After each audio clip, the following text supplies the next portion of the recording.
बहुत समय पहले की बात है। एक छोटे से गांव में एक पुराना जर्जर हवेली थी। गांव के लोग कहते थे कि वहां एक भूतनी रहती है।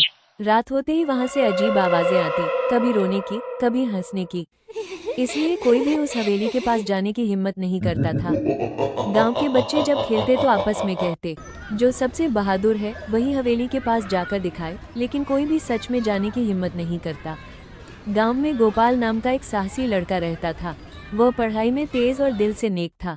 उसने सोचा, अगर भूतनी सचमुच है तो हमें डरना नहीं चाहिए, और अगर ये सब अफवाह है तो सच्चाई सबको बतानी चाहिए। एक रात गोपाल ने साहस जुटाया और चांदनी रात में उस हवेली की ओर चला गया।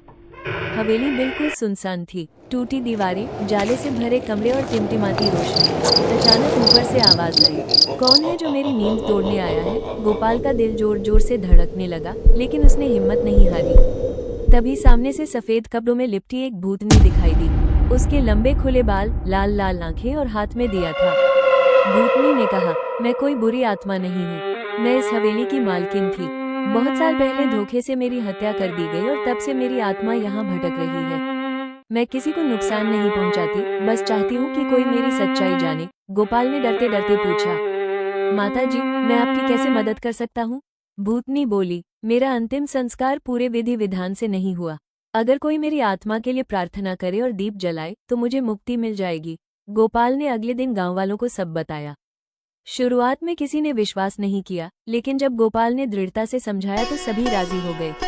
गांव के पुजारी ने मंत्रोच्चार किया, दीप जलाए गए और भूतनी के लिए प्रार्थना की गई।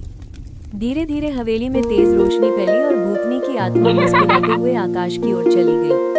उसने जाते जाते कहा, धन्यवाद गोपाल, तुम्हारी वजह से मुझे मुक्ति मिली। उस दिन के बाद हवेली से कोई अजीब आवाज नहीं आई।